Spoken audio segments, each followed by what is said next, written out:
Good afternoon, everyone. মই doctor Gautam Kumar Raja, Sushmita clinic and diagnostic centre বৰগুৱাৰ ফালৰ পৰা বহুত দিনৰ মূৰত ভিডিঅ' এটা লৈ আহিছোঁ। হয়তো মোৰ পেচেণ্টবোৰৰ ৰিকুৱেষ্টত মই ভিডিঅ'টো আনিছোঁ। ফাৰ্ষ্ট অফ অল মই আজি আপোনালোকক ইউৰিক এচিডৰ বিষয়ে ক'ব বিচাৰিছোঁ। ইউৰিক এচিড বাঢ়ি থাকিলে আমি কি খোৱা উচিত আৰু কি নোখোৱা উচিত। প্ৰথমতে ইউৰিক এচিড যেতিয়া বাঢ়ি থাকে তো প্ৰথমতে আমি দৰৱটোতো ডাক্তৰক দেখাই ল'ব লাগিব বা যিবোৰ টেষ্ট আছে সেইবোৰ কৰাব লাগিব। এতিয়া কি নোখোৱা উচিত মই সেইটো আপোনাক কৈ দিওঁ। প্ৰথম কথা হৈ গ'ল আটাইতকৈ ডেঞ্জাৰাছ বস্তু ইউৰিক এচিডত যিটো ইউৰিক এচিড বঢ়ায়। ফাৰ্ষ্টটো হৈ গ'ল আপোনাৰ এলকহল, মানে আপোনাৰ সুৰা মদ।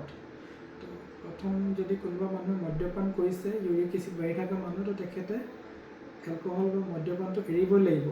দ্বিতীয় নম্বৰত হৈ গ'ল যিকেইটা ক'ল্ড ড্ৰিংকছ থাকে, যেনেকৈ যিকোনো ক'ল্ড ড্ৰিংকছ, মই নাম নলওঁ বাৰু, ক'ল্ড ড্ৰিংকছ চফ্ট ড্ৰিংকছ যিকেইটা থাকে এইবোৰ ইউৰিক এচিডৰ কাৰণে বহুত বেয়া।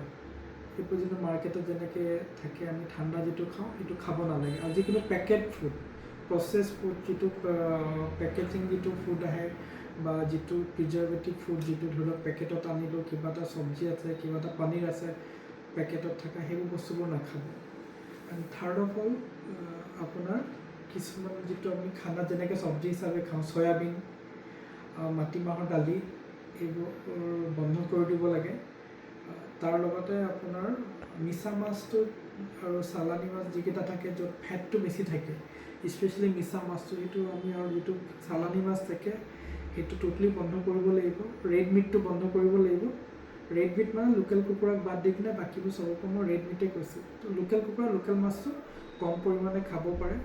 দালিৰ ভিতৰত মাটিমাহ দালিটো, চানা দালিটো নোখোৱাই ভাল, বাকী দালিবোৰ কম পৰিমাণে খাব পাৰে। চয়াবিন বন্ধ কৰিব, ৰাজমাহ লবিয়া বন্ধ কৰিব। আৰু শাকৰ ভিতৰত পালেং শাকটো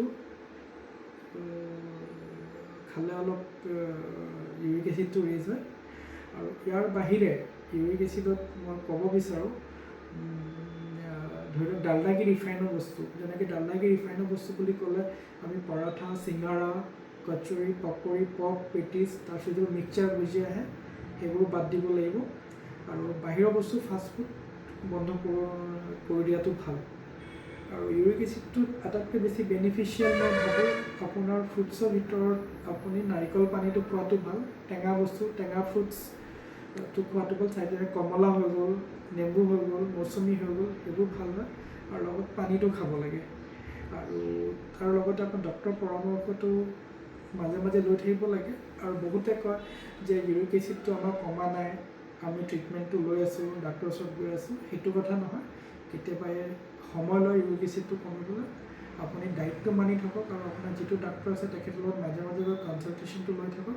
নিশ্চয় আপুনি ইউৰিক এচিডৰ পৰা সকাহ পাব, আৰু সেই বেমাৰটোৰ ওপৰত মানে আপুনি সেই বেমাৰটো অভাৰকাম কৰিবলৈ সক্ষম হ'ব। ধন্যবাদ। Thank U.